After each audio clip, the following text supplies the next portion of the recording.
Well, Zac Gallen once again turned into Sandy goddamn Koufax against one of the best teams in baseball, and we're turning on the Cactus light. We are talking about the Diamondbacks' big win. Don't you go anywhere. We're starting in 30 seconds.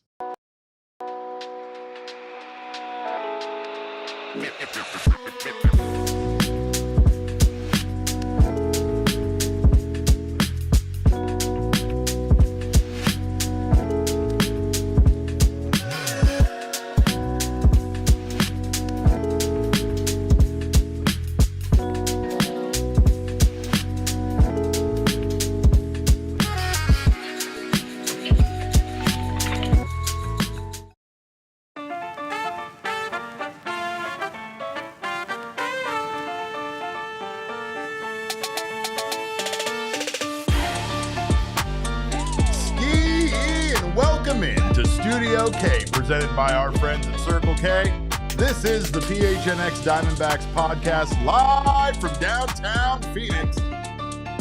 My name is Derek Montilla, occasionally known as your mayor of PHNX, and I'm thrilled to be talking to you all about a Diamondbacks 3-0 victory over the Los Angeles Dodgers. No matter what you say, I'm not accepting any of those accusations about me being a Dodgers fan tonight, because it was damn good to see the Snakes beat LA. And of course, we got our guy Damon Dog on the ones and twos tonight. He is back behind the Mac for us tonight. Damon, we missed you, but you being back did bring some more good vibes for this team. So welcome back. I mean, nothing like being back in a Dodgers, a win against the Dodgers, man. Yeah. It doesn't get any better than that. It does get a little bit better because we do have the other half, the jelly to my peanut butter. It is the one, the only Thunderstick Jesse Friedman to talk about this game. Jesse, we figured out the winning formula once again. We once again hid your appearance on this show until the game was over, and it worked. Here we are talking about a big win over the Los Angeles Dodgers and the Diamondbacks improving to 67-69. They're on a little roll here, Derek. They really are. You had a week against the Brewers and the Dodgers. You're not necessarily feeling so great about how that week's going to go, given the state of this roster. And the Dbacks have gone out, and after a couple rough ones in Milwaukee, they've won 3 in a row. And it's just the way you drew it up, Derek. Jalen Beeks, Kyle Backus, Jake Woodford. I mean, that's the 7-8-9 combo. That's the guys. Those are the guys. Day one. We knew that's who they would end up going to. We knew those would be the guys down the stretch from day one that we would be counting on here at this point. But no, I mean, not to go back and even revisit the losses there in Milwaukee, but they had 2 games where their starting pitching was awful. And to be fair, this team did not quit. This team made both of those games very competitive. And in fact, you could say they came up just short, maybe a few, maybe one hit short there in game 2 of actually winning that series against the team in baseball with the best record. And now here they go take on another team with another one of the best records in baseball, a division rival, the Los Angeles Dodgers, the hated Dodgers, and they handled them today. In fact, they held them to Mookie Betts looking ridiculous, doing his little dance over a double that had very little impact on this game, because that's all they had going against Zac Gallen and the Diamondbacks pitching staff tonight. I think that dance looks ridiculous 100% of the time. It does. Regardless of the context. But doesn't it look even more ridiculous when you're doing it when it wasn't a run that it didn't even score runs? Like you're down 3-0 and you're doing that dance. Like I've professed in the past that I like Mookie Betts. He looked like a damn fool there doing that, Jesse. And I was happy to see it. I was happy to see Zac Gallen just shoving once again against one of the best teams in baseball. It's no surprise that Gallen just seems to step up sometimes in these big moments. However, to be fair to Gallen, he's put together some really good starts in a row, and he's just starting to look like the Gallen that we have come to know. Quite frankly, since the trade deadline, he has really stepped up, almost feeling a sense of obligation, it feels like, to deliver for this team.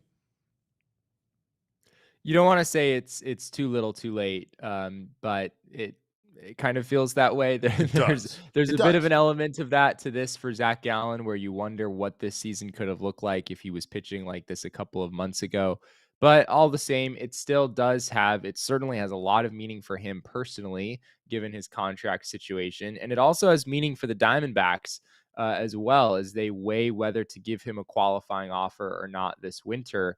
If he continues to pitch like this, I think you can pretty much book it. The D-backs are going to give him that qualifying offer. And if he signs elsewhere, you feel pretty good about your chances of getting a top-notch draft pick in exchange for that. So even if the Diamondbacks don't miraculously find their way back into the postseason mix here, Gallen pitching well is still really good news for them. Well, he pitched really well tonight, Jesse. I mean, he really had good control and command of his four seam, and that's something that's kind of been inconsistent this year. It feels like when he does have good command of his four seam, it feels like when he has decent command of his four seam and he's throwing it a decent percentage of his outing, that it usually leads to success for Zac Gallen. It means he's getting ahead in counts, and quite frankly, it's just setting up his breaking stuff. It'll set up his knuckle curve as it did today, and it'll set up his slider pretty well. But he just had excellent command of that four seam that he ended up throwing that 52% of his outing, and it was working for him. But it was really working to set up that knuckle curve, which he was also throwing quite a bit tonight. And again, he just was setting those two pitches were just working really well in combination with each other. He was really just pounding the zone. I mean, I was a 54% zone rate with that four seamer. A lot of first pitch strikes, which is really, really big for him as well. And yeah, I mean, it still isn't like he only got 2 whiffs with the four seam fastball tonight. Right. We're still not seeing Gallen rack up a ton of swing and miss with that pitch like we've seen at times in the past. But this version of that fastball can still be really effective as long as he's really dotting the zone and attacking with that pitch. I think it still can be one of the better fastballs in baseball. Obviously, as you said, his command of that pitch has been really out of whack here for quite a while. And it's been a big contributor to the issues that Gallen has had this year. Ernesto says, if I were Ohtani, quote unquote, a betting man, I'd bet Gallen takes the qualifying offer. And I mean, it's funny, Jesse, that there was a period of time where we thought that Gallen accepting the qualifying offer would be kind of a nightmare. And then it kind of drifted into the territory that you were discussing there. Would the Diamondbacks even offer him a qualifying offer with the way he's pitching? Again, we have that pitch chart from tonight. Like you said, what he was doing here with the strike zone. I mean, he threw a lot of pitches tonight. He threw a lot of different pitches. He didn't throw some of these very many times. I mean, he only threw his sinker 3 times, his cutter 3 times, but he did throw that four seam 52% of the outing, the knuckle curve 21%, the slider 13%, and he got 5 whiffs on the knuckle curve working in tandem with that fastball. So again, just 10 whiffs total tonight, but 8 strikeouts total for Zac Gallen. So a good strikeout night, and more importantly, he held the Dodgers scoreless. And he held them to just 2 hits in 6 innings pitched. It looked there for a moment, Jesse, like he might not have made it there quite out of the 6th inning, but I really like the fact that they left him in there and and let him finish that thing up, and he got out of that inning nicely, and Diamondbacks bullpen cleaned things up well tonight. There were some long fly balls that, fortunately for him, kind of died at the warning track a little bit. Do Dodgers fans not know, Jesse, what a fly ball versus a home run is? Because they overreact quite a bit out there in Los Angeles to pretty much every ball that's hit in the air, it feels like. It's the marine layer, Derek. It causes the ball to just die at the warning track. What can you say?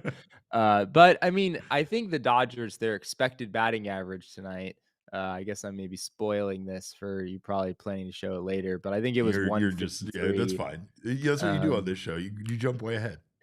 Yeah. It was. What was it? 113, I think, is their expected batting average tonight. The Diamondbacks was 113 and the Dodgers was 153. So there wasn't much compelling contact made on either side. No. I think a lot of those fly balls to the warning track, I mean, I don't think it was the marine layer. I think guys just didn't quite get all of them. There was a pitch that was maybe a little bit of a mistake to Shohei Ohtani, a fastball that was kind of up in the zone, but Ohtani got just underneath it. And it felt like that was sort of a trend throughout the night, where Dodgers hitters just weren't able to get much of anything that Gallen was throwing. And again, he was really dotting the strike zone. He had a ton of called strikes in this game, Yeah, even he though did. there weren't a lot of whiffs for him. And yeah, I mean, this has been a really, really nice month of August for him. We'll see if it continues into the final month of the season. It really does, Jesse. In fact, in 6 August starts, Gallen now has a 2.57 ERA. That makes 6 starts in a row where Gallen has allowed 3 runs or fewer. And Gallen's ERA, Jesse, we tweeted this out, is now at 4.94. It is below 5. It is the first time, in fact, it's been below 5 since way back on June 14th, which really wasn't that long ago, but still, over 2 months since Zac Gallen has been able to lower his ERA below 5. And again, it's been a rough season for Gallen, but he can still finish strong and have the final numbers look not great, but a little bit more respectable, especially if he keeps pitching like this. I think back to Aaron Nola, his 2023 season, where he had a 4.46 ERA, made every start, through almost 200 innings, but his run prevention numbers weren't great that year. And he went out, and that offseason, even though it was a subpar year for him, he wound up signing a deal back with the Phillies for over $170 million. I think it just speaks to the fact that if you have a long track record of success as a starting pitcher in this league and you're not super old, then you're gonna do pretty well for yourself. And and Aaron Nola certainly did that. Now, granted, I don't know if Gallen's gonna finish the year with an ERA at 4.46. He's still a long ways from that, and I don't know if his inning total is quite gonna get up to 200, but because of just how much demand there is for starting pitching and the track record that Gallen still has, if he rattles off another month like this, he's going to earn himself a lot more money in free agency. Does the lack of interest at Gallen at the trade deadline concern you at all? I mean, it really does sound based on what Mike Hazen told us, that they weren't really getting offered much, and it's fair. It's not to say like Gallen really deserved to to be offered, to have much offered for him in return, right? Walker Buehler was just DFA'd by the Red Sox, and he had an ERA somewhere around what Gallen's and Erod's has been this year. So again, that's a guy that, like you're talking about, has a track record, but has not pitched well over the last few seasons and has not really pitched well this year. You could say the same about Zac Gallen. Like, he has a track record, not as long as other pitchers, but he does have a track record of pitching well. He just hasn't pitched particularly well this last 2 seasons, and at least now he's picking it up. But I thought at the trade deadline there was going to be more interest in him. I thought teams were going to still see past what he's done this year, the struggles that he's had this year, and perhaps feel like a change of scenery is going to really help him to rebound and help a team to just kind of bolster their starting rotation, where Gallen could go somewhere and not be the number 1, but like be the number 3 guy and just fit in well with some other organization. But again, I was kind of surprised. I was surprised to hear that Mike Hazen basically said they didn't get any compelling offers at all for Zac Gallen. And when you think about what they did receive for some of the other guys and fans' reaction to those trades,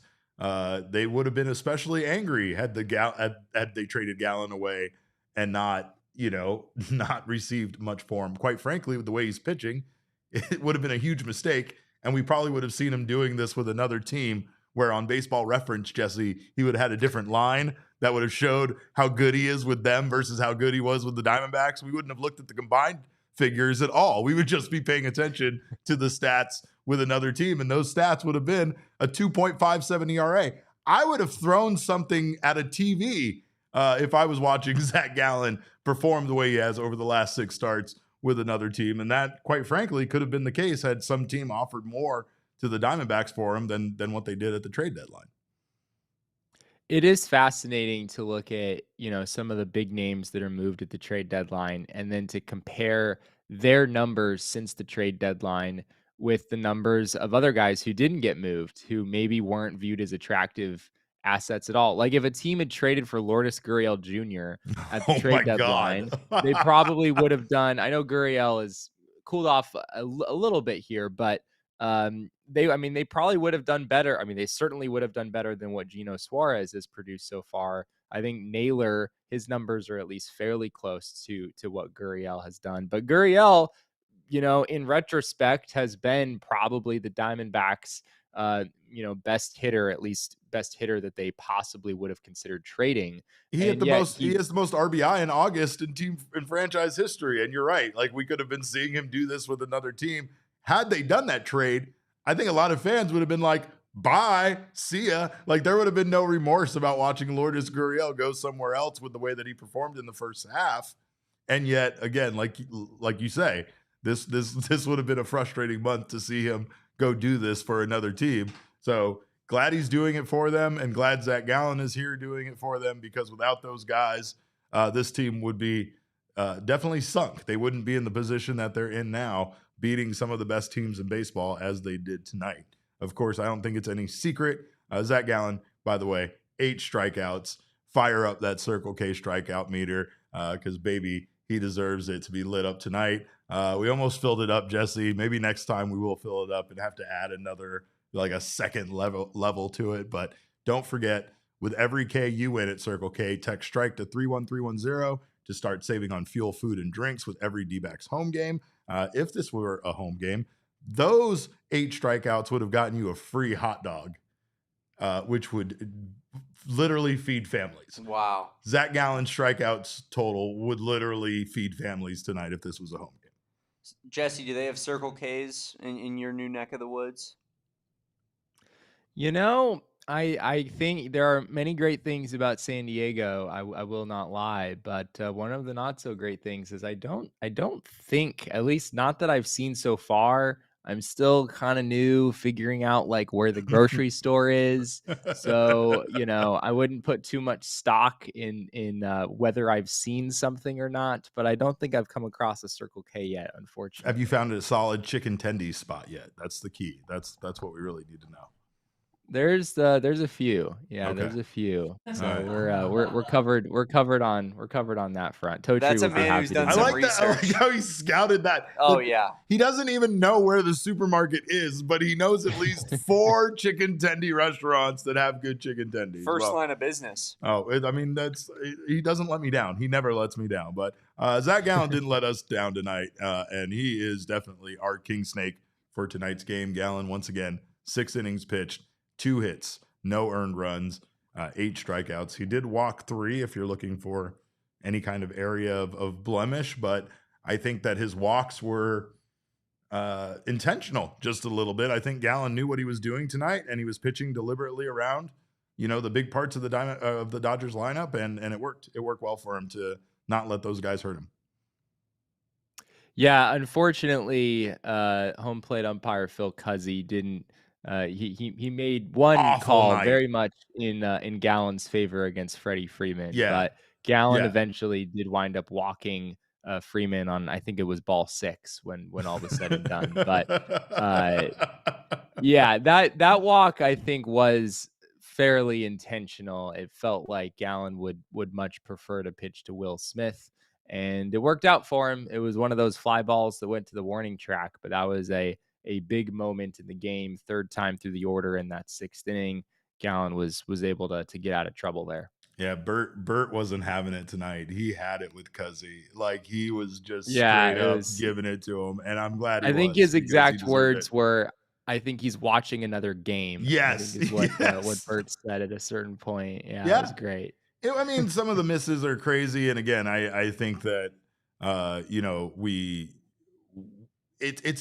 umpires almost gaslight us, right? Because they're like, nah, it was fine. And like, no, it wasn't. And tonight it was one of those nights that it especially wasn't fine. And the home plate umpire wasn't fine. And I quite frankly felt like he needed to be replaced halfway through this game. You know how sometimes a manager has a bad night, he gets thrown out by the umpire?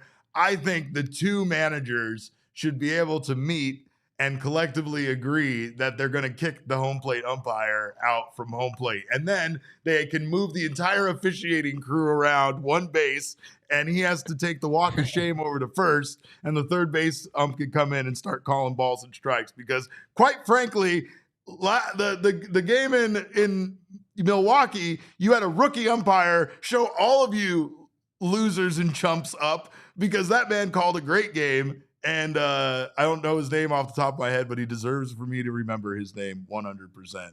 But again, Zac Gallen, King Snake, obviously deserves it. Bullpen, good night for the bullpen, Jesse. Quiet night, uneventful, not a lot of base runners, not a lot of hits allowed. One hit, or what was it? Did it end up being, just the one hit allowed, one walk by Jake Woodford. Jake Woodford did an excellent job coming in, getting his second career save. And yeah, I mean, we have the platoon of Jalen Beeks, Kyle Backus, and Jake Woodford, as we all expected, shutting games down against the Los Angeles Dodgers for a Diamondbacks win. I did have this moment in the 8th inning when Jake Woodford was, or I guess this would have been the 9th inning when Jake Woodford was warming up for the bottom of the 9th. And it's like, it's August 29th. We're getting close to the end here. Dbacks at Dodger Stadium. They've got a tight 3-0 lead, and Jake Woodford is warming up in the bullpen to pitch the 9th inning. What would we have thought a few months ago if we had known that this is what life was going to be like for the Diamondbacks in late August? It probably would have been a pretty shocking revelation, but here we are anyway. I doubt you would think that they would be anywhere close to 500. And I think that's the biggest thing. If you told me or you who would be a part of the bullpen, that alone, or, even telling us what the starting rotation would be like. If you told us that what the pitching staff was going to be on August 29th, you and I would be like, how did this happen? What kind of awful alternate timeline did we step into between opening day and now, which was cursed by the fact that they didn't start Corbin Burns and started Zac Gallen instead? I'm still firm on that. Is that what it was? Yeah, that was it, Jesse. That decision, that was like the decision that literally cracked the space-time continuum and made us go in a different direction than the path we were set on for this season. But at least Zac Gallen, again, great tonight. Bullpen, great tonight. I don't know how we would have reacted, honestly, to knowing this and knowing what, who was kind of forced to step up here for this team. That's something to be said, though. There are guys that are like, this is becoming like the Island of Misfit Toys, a bunch of castaways that were, didn't have jobs or were DFA'd, or like a guy like Nabil Krismat who continuously kind of switched teams and kept signing minor league deals, going back from one team to another. I mean, his track record, he's pitched for some great teams. He just didn't stick with any of them. And now this year, he's given the Diamondbacks, I think, more than any of us could have expected. Jake Woodford was kind of a guy that a lot of people wanted to run out of town after his first couple appearances in relief. And now he's just consistent. Andrew Saalfrank was the butt of a lot of jokes based on his suspension and his situation. And he is the best arm in the bullpen. And quite frankly, I was screaming for him to come into this game in the ninth, Jesse. I really was. But credit to Jake Woodford for getting the job done, and credit to the rest of these guys for stepping up. They've been given opportunities. They've been given some pretty big opportunities for some of these young players. And there's quite a few guys stepping up, including that snake thief himself, Blaze Alexander. And we're going to talk about that on the other side of this break. Don't you guys go anywhere. You're watching the PHNX Diamondback Show. Well, if you need gear and you want the best gear for your teams, there is no better place to go than Rally House. I love Rally House. I love Team Gear, as you know. Couldn't tell. I'm addicted to Team Gear. Damon constantly looks at me and goes, "You bought another hat? Where did this shirt that's in your bag come from, Derek?" Sometimes I'm embarrassed to tell him that I once again hit up the clearance rack or something like that. But those styles are outdated and bad. What I need is new styles, and that's what I get from Rally House. Rally House has all of the Serpientes gear. They have all of the Great City Connect gear. They have all of the new Cardinals gear. Make sure to check out Rally House. You'll never find the same thing twice there. You go back there and there's always something new. They have shop locations in Tempe, Mesa, and Glendale. And if you haven't checked them out for all of your game day needs, they have you covered. Hats, they have them.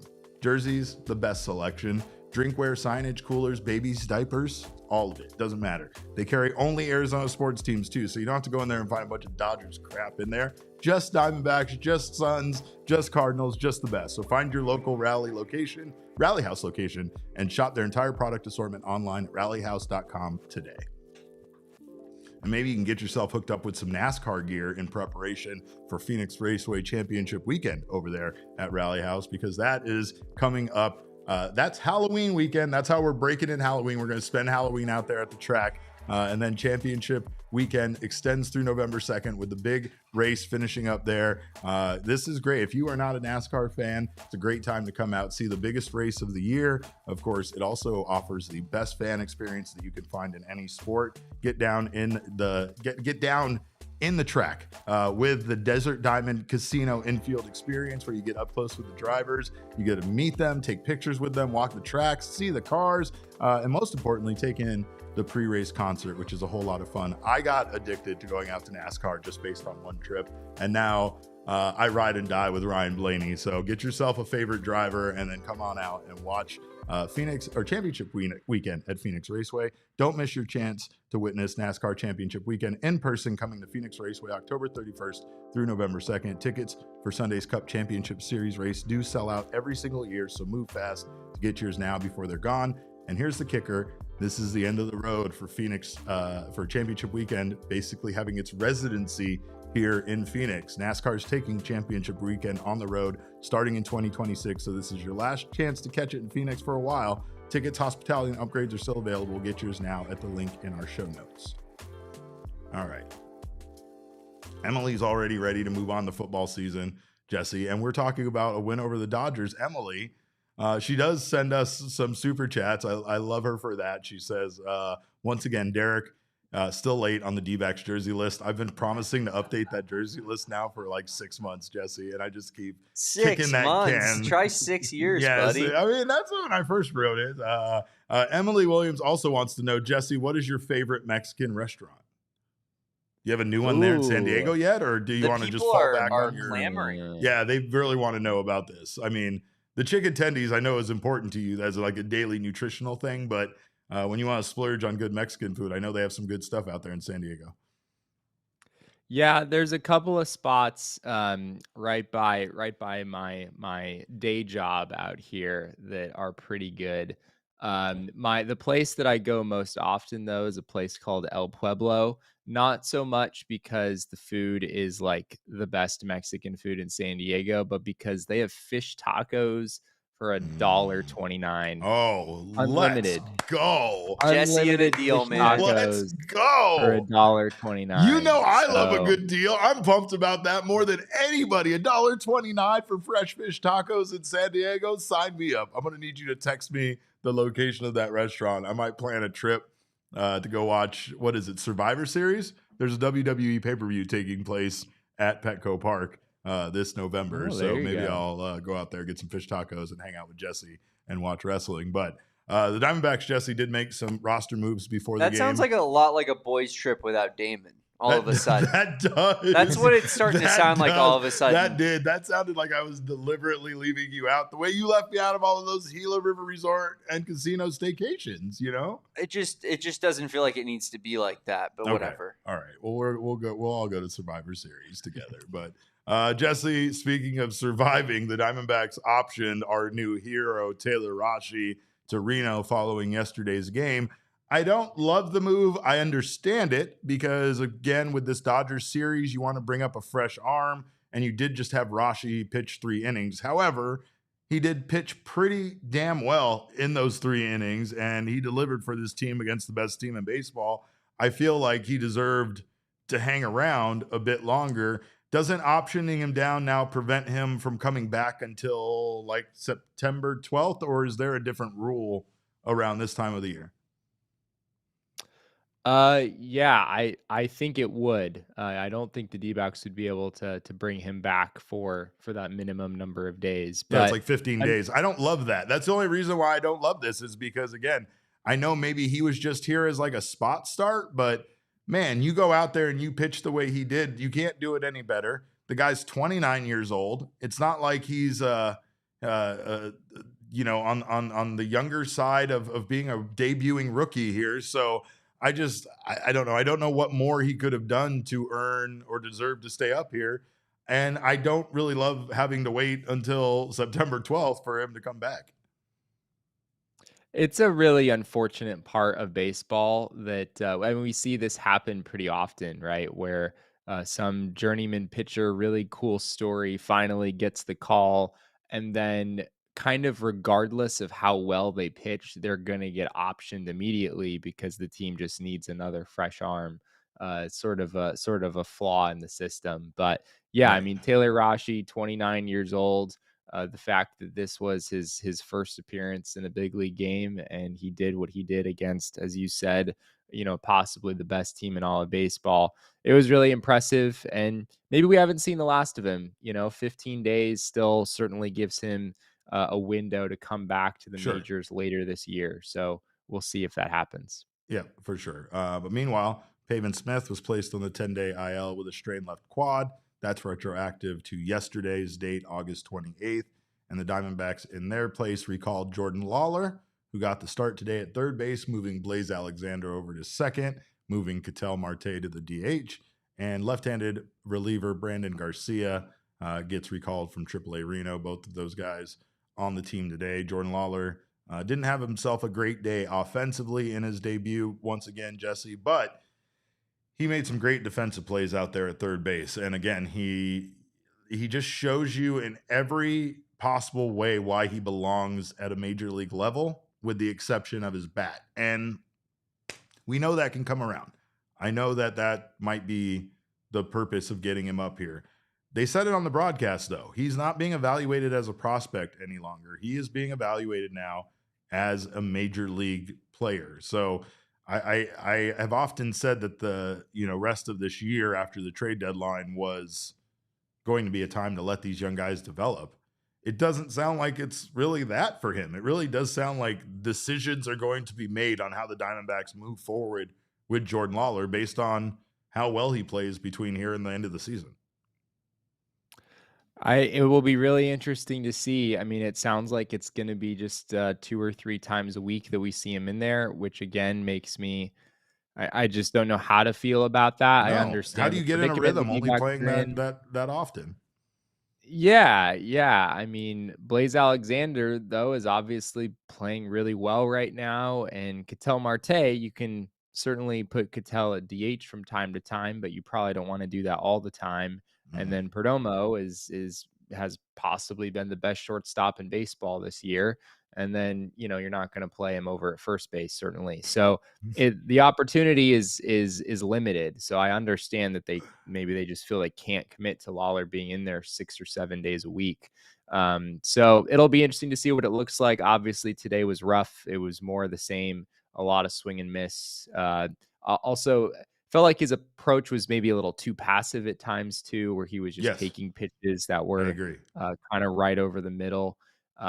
So you wonder if it's in his head at this point that he doesn't have a hit in the majors this season. Obviously, his career numbers, a small sample size, even factoring that in, he has an OPS that starts with a 1 right now, which is never a place you want to be.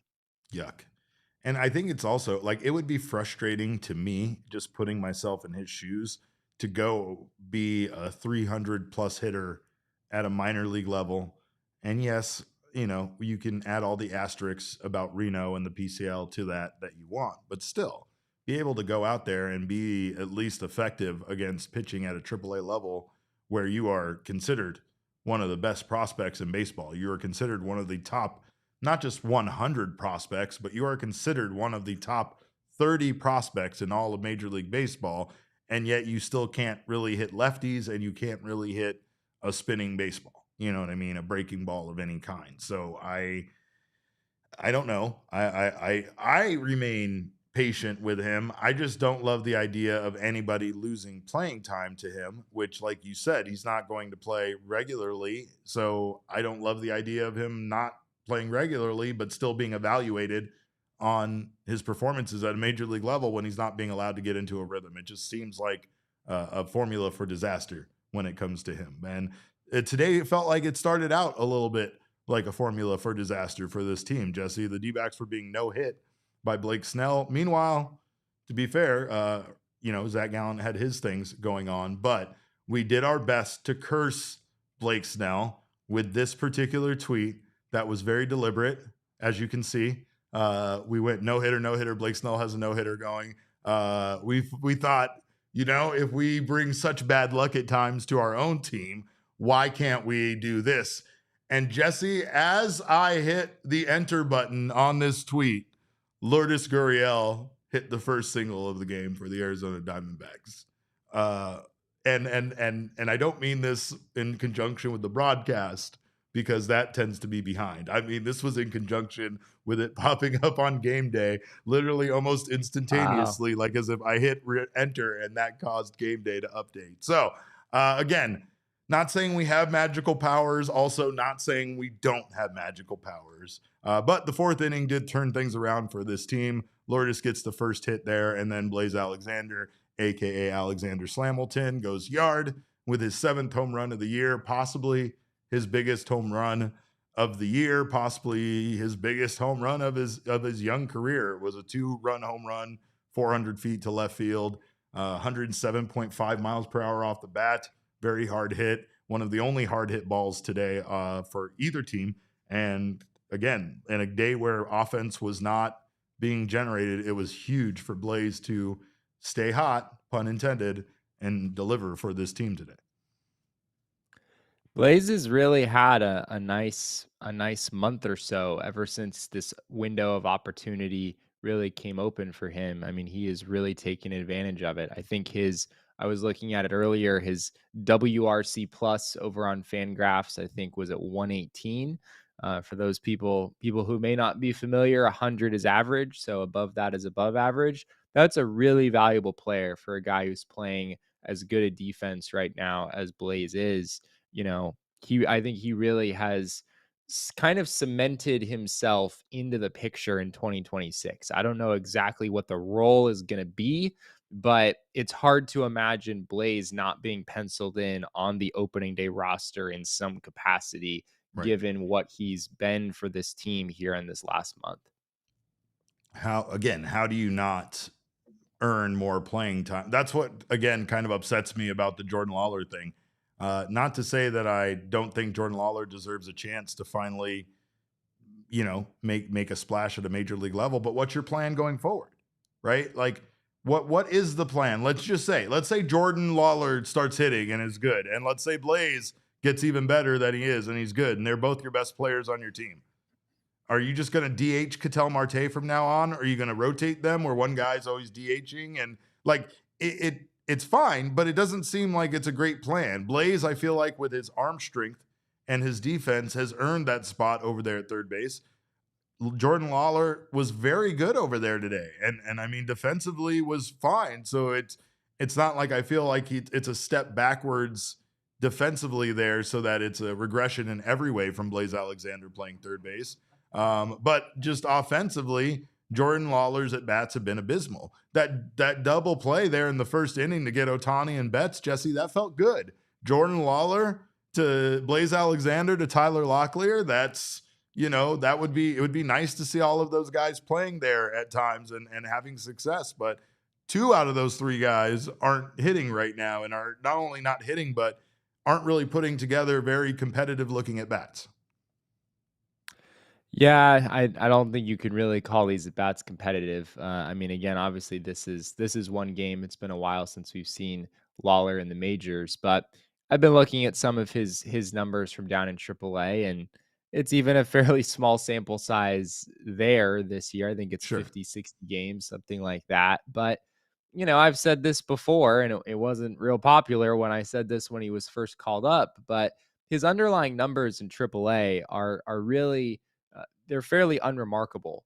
Obviously AAA is such a hitter-friendly environment, and it's hard to tease out, which 900 OPS is meaningful versus, which guys might just be there because their numbers are inflated. And, you compare like Jordan Lawlar's underlying metrics in AAA versus Blaze Alexander or Adrian Del Castillo, and those numbers are not real close. Adrian Del Castillo and Blaze Alexander, those guys, if you look at xWOBA, Del Castillo's at 356, Blaze at 359, and Jordan Lawlar this year down at 333, which is a little bit above average, but it's not all that far above average. And obviously you're talking about a AAA level of pitching there. So, I don't want to say that Lawlar can't turn things around. I still think he's a great prospect.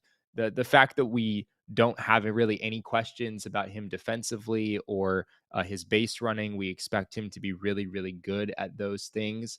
So the issue is the bat, and unfortunately, that's kind of the most important thing. So we'll see with some more opportunities here if Lawlar's able to build some confidence and kind of take that next step forward.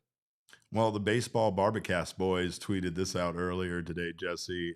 The WRC Plus rankings since the All-Star break. Blaze Alexander currently falls right in between Aaron Judge and Cal Raleigh for the 75th best WRC Plus since the All-Star break. MVP.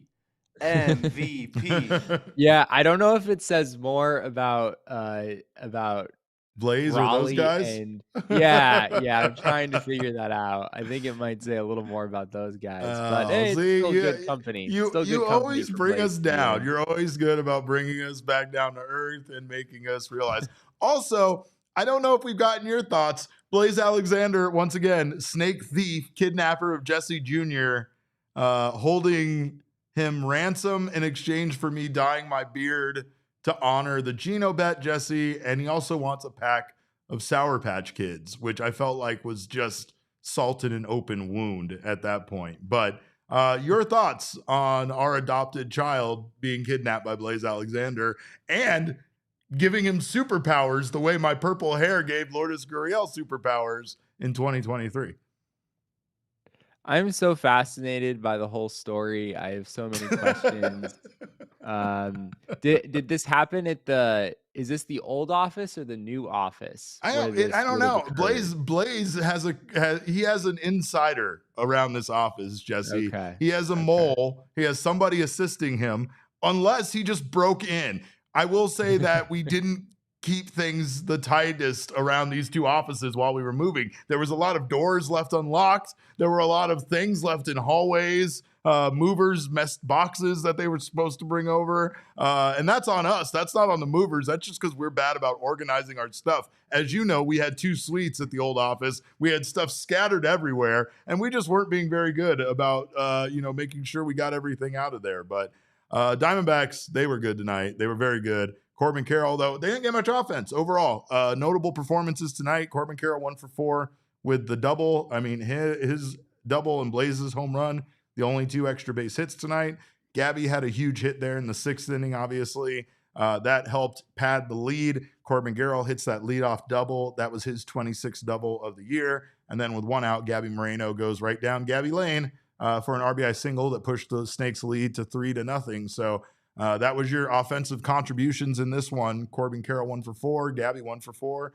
Blaze was 1 for 3 with a home run. He had those 2 RBI and he walked 1 time. So not a lot of offense, but it was enough tonight with the way the pitching staff worked together to shut out the Dodgers and win this game 3-0. Only 4 hits. Yeah, I mean, it was a really quiet day for the Dbacks offensively. 7 through 9 in the order, went 0 for 12 with 8 strikeouts. Which is never great. Obviously, Blake Snell, and this is a point we should make with Lawlar too. Like, yes, it is a lefty, but Blake Snell is not exactly the easiest first matchup, especially for a guy who's been struggling against spin. Blake Snell is going up there with one of the nastiest breaking pitches that you'll see, even for an opposite-handed situation. So I was not a great day for the Diamondbacks offensively overall, but home runs are a powerful thing, and Blaze connected on a pretty big one there early on. And he had a pretty decent bat flip going there as well, Derek. I was pretty impressed. It felt very natural, It was very good. very instinctual for him, which you always love to see. It was hot. It was hot. Well, and Blake Snell's been very good since returning from the IL. So this has been the first time that, not like he got rocked. This was just kind of a pitching duel where Zac Gallen outpitched Blake Snell, and both bullpens ended up being very good for both teams. So it really just came down to those 3 runs being scored, making the difference. We're going to talk a little bit more about the numbers and take a peek in at the drunken orgy of violence that we call the NL West on the other side of this break. Don't you guys go anywhere. You're watching the PHNX Diamondback Show.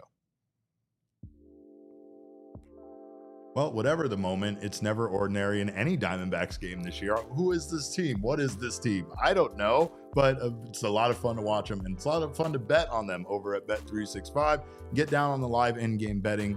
Bet365 pioneered live in-game betting, and they offer the widest range of games and markets available across 78 sports for live in-game betting. They also offer an MLB early payout offer where you are a winner if your team goes up by 5 runs or more. And with the way this offense is performing lately, it's not a bad deal.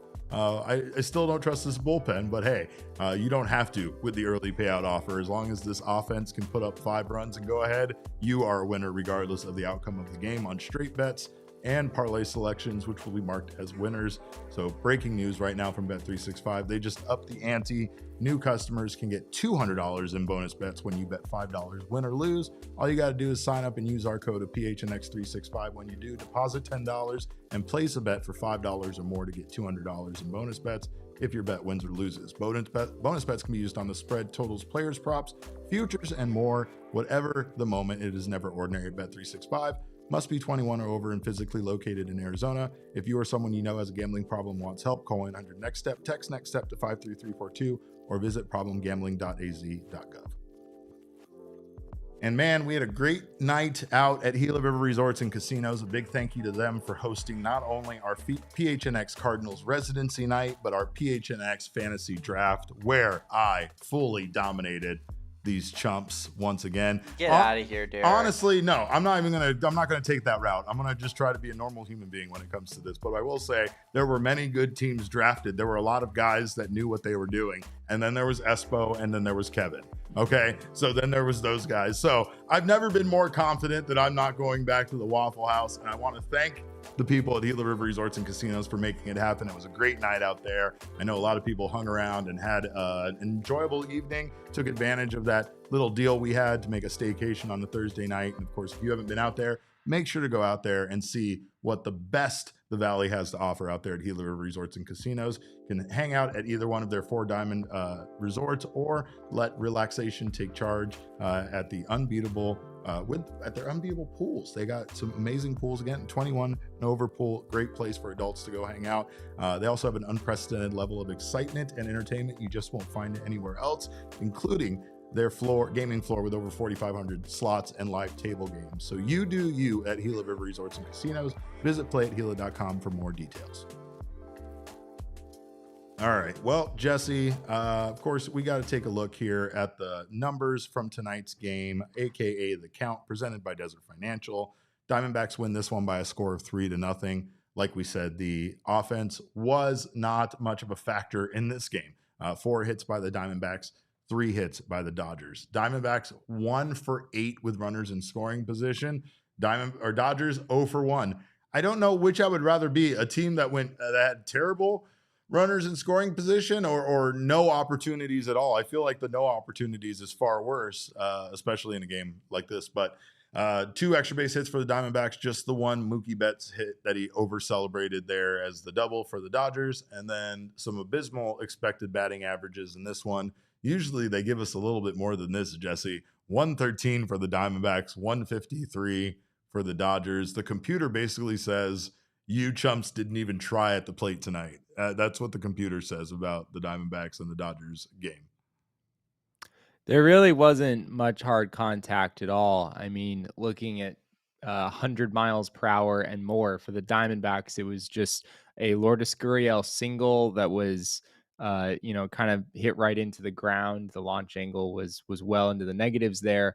And then Corbin Carroll hit a double off the right field fence at one point. That was up over 100. And then, of course, the Blaze Alexander home run as well. And the Dodgers only had 2 batted balls of 100 or higher, and both of them were ground balls. I guess there was a line out from Mookie Betts I'm seeing here that was 100.0, so 100 on the dot. But yeah, I mean, credit to the Diamondbacks pitching for really limiting hard contact in this game. That is a very hard thing to do against the Dodgers. And again, you got to give credit to those 3 guys at the back end. I kind of figured things might get interesting in those final few innings, given the state of this bullpen. But Jalen Beeks and Kyle Backus and Jake Woodford there to finish things off. It was really, really impressive to see. Well, Jesse, the Diamondbacks definitely got their fair share of limited offensive opportunities. Sorry, we're getting lights turned on us. I feel like your lighting just changed. Yeah. We were just infiltrated. I think this is how Blaze got the snake, Jesse. It's me, it's Damon in here. There's not a lot of security going on, and anybody can just come in here and walk away with my son. But here we do have a look here at, we'll take a look here in a moment, but I don't know. I mean, anything can happen. There's no reason for anybody to believe. We'll preface it with that, but you can't help but sit here and wonder not only where was this team all season long, but also like, is this meaningless, or do we get excited about this? Because again, it feels like what they've done, especially in the last 3 nights, is something that is worth getting excited about, worth celebrating, and worth feeling like, this team is on a roll. But we've been there this year. We've done that this year. Every time we start to do this, they immediately smack the hope out of our hands, and everything kind of crumbles apart. I'm not saying that's inevitably what's going to happen here, but is there reason to still kind of hope here, or have hope that a playoff berth could maybe be at the end of the rainbow here for the Diamondbacks? I think the Dbacks have been in the same spot for a while now, which is, and they're getting kind of to the end of where they can exist in this space, but there's still about 3 or 4 very good days. And when I say very good days, I don't just mean them winning. I mean the teams that they're chasing losing. Right. There's still 3 or 4 very good days, everything going their way, from suddenly being genuinely back in the thick of things. If the Dbacks win 3 in a row, and the Mets lose 3 in a row, and and the Reds don't win 3 in a row, if they at least lose 1 or 2 games in there, then the Diamondbacks would actually, have a shot. If you're a month away from the end of the season and you're about 3 games out, it's not easy by any stretch of the imagination, but it's at least possible to overcome that deficit. But that stretch of 3 or 4 days just hasn't happened yet.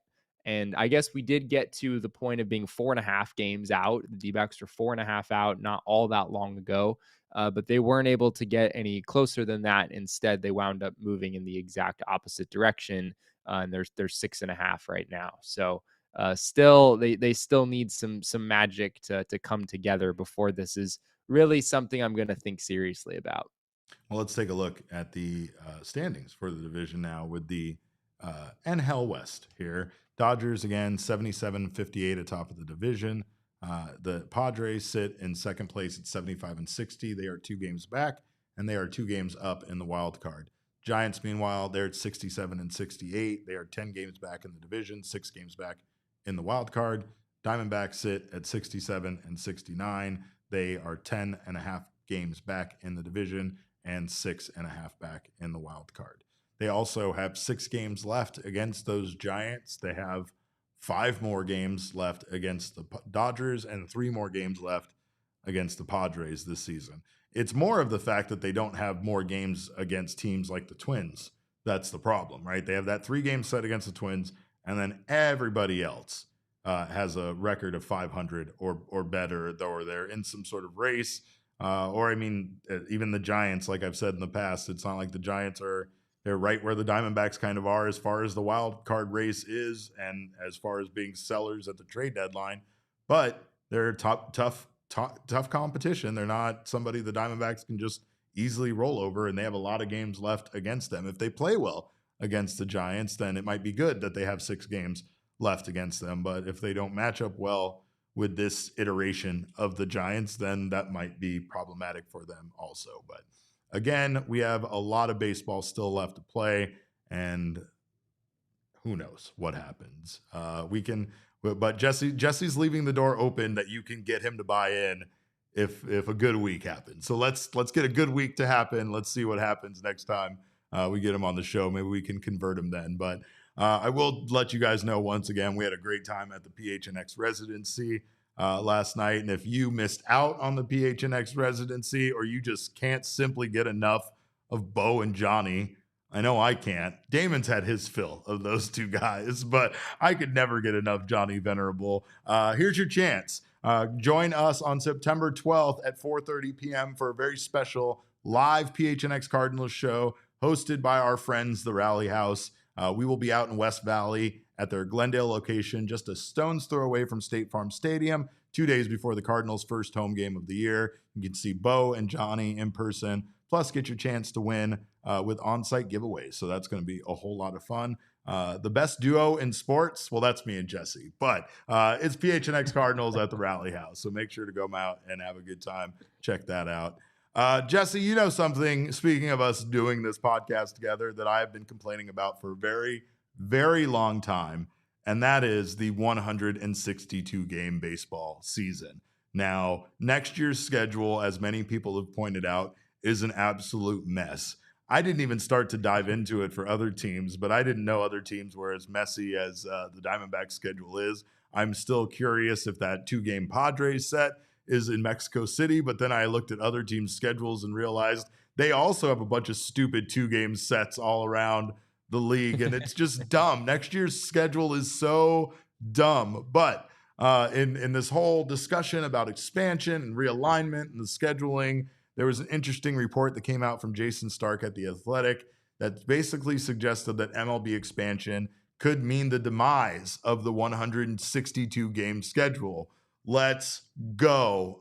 In the article, an unnamed club official referred to the 162 game season as an endangered species. Sign me up. Inject it directly into my veins. Another source said that expansion means the end of 162. Get Nashville and Portland in here tomorrow, Jesse. If it means the end of a 162 game season, let's get rid of it now. But this basically is because the addition of 2 expansion teams means that more revenue would be generated, more games overall would be played. So it would allow them to reduce the size of the 162 game season, just not nearly as much as I want it to. They're going to reduce it by like 10 games. They're going to reduce it by like 8 games. They're not going to reduce it by more than that. And that part makes me sad. But overall, thoughts on, the impact that expansion could have on baseball. And again, once we start changing that 162 game season, now the Pandora's box is open to eventually get down to like 81 games. And then we're talking. Now we're talking. Yeah, I wouldn't start counting up all my extra free hours just yet, Derek. Money is going to be the most important factor in any conversation relating to this. So I think it makes sense that the schedule could drop off a few games. If you added a couple of teams, it makes sense. You'd have the ability to do that if you wanted to, but I'd be surprised if it was a significant change, maybe just a few. Right. And certainly we're not going to any kind of a round number. Like you can rule out 150 right now because we've been playing 162 games. Like we don't do round numbers. So yeah, it'll be interesting to see what direction this could take us. I mean, again, make it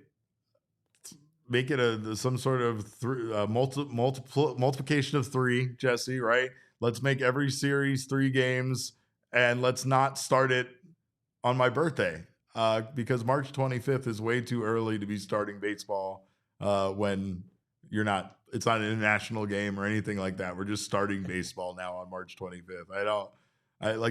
When is spring training going to be in spring? Like, isn't spring start March 22nd? Now spring training is just in 3 days of spring. When I like to go drinking out at Salt River Fields on my birthday and sit on the grass. Now I have to not. I'm going to be at Chase Field watching a game. I don't want to do that. I have to be there all season long, Jesse. Stop impeding. Just like I told football to stop rolling over on my baseball season, stop rolling over on my spring training season. I like it too much. But no, I joke about the 81 game season. I know that's not going to ever happen. I know that baseball is never going to get down that low.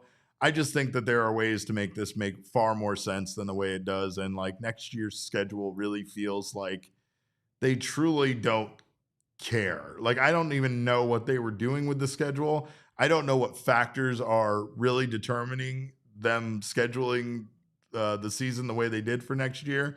But I definitely think that some changes need to be made after the lack of consideration for travel distances and road trips making sense and being like a road trip used to be a road trip because you would go in a team bus and you would drive to a city and then you would play all those teams that are close together on a road trip. And now it's like, now your road trip is you traversing across the United States from one end to the next, back to the other end, just to play 3 teams on the road. It's crazy. It appears that would be one of the major goals of expansion, is to try to reduce travel as much as possible. For sure. And certainly realigning the divisions would be part of that process, you would think. Can you rearrange things in a way that allows some teams, especially those teams on the coast, to not have to do as much travel? So that's at least something Rob Manfred has said. Whether or not that really winds up being a major component of expansion when all is said and done, we'll see. I still think the money components are going to be bigger than trying to save a few miles here or there. Well, Jacob's going to scream at me, so I got to make sure to let all you guys know. And I'm sure the time has already passed, but we are going in overtime. We got some super chats to read, I think. And again, we're not going to just get out of here in a rush. It's Friday night. We're hanging out, having a good time. Diamondbacks win. And of course, we need to celebrate that a little bit more, Jesse. But again, this is one of those things where some of the teams that are part of this alignment make all the sense in the world based on what you're saying there. It's the reason why Portland is not only a city that I want to go to and visit as a fan, but also a city that makes a whole lot of sense along the West Coast to align with Seattle, to align with the teams in California, and just make that geography easier. What doesn't make sense is giving a team back to Oakland after you stole a team from them that has so much history, has won so many championships, has been such a huge part of Major League Baseball, and you're just going to move them and you're going to treat them like you did the Browns.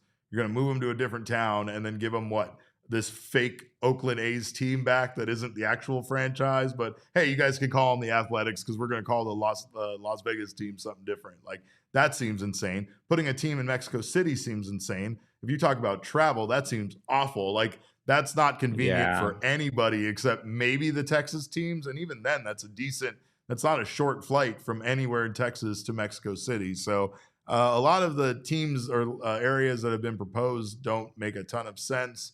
And again, baseball is already very clustered. So it would make sense to have a few less games when those teams get added. And it would also make sense to make those teams choose cities that kind of go with where Major League Baseball is. And it's not like you're giving them to bad cities. You're just keeping them out of Utah, which doesn't deserve baseball. They don't deserve hockey. They don't deserve happiness. They don't deserve anything as far as I'm concerned, Jesse. So I would say take the Jazz away from them because those people have never listened to jazz a day in their life. And I think, quite frankly, give us back our Coyotes team. But that's just me. That's just me speaking from the heart. What I do want to do, though, speaking of the heart, is take a look at some super chats. Damon, if you don't mind. I'm sure we have a lot of inappropriate things that are going to make Jesse blush from BCSC.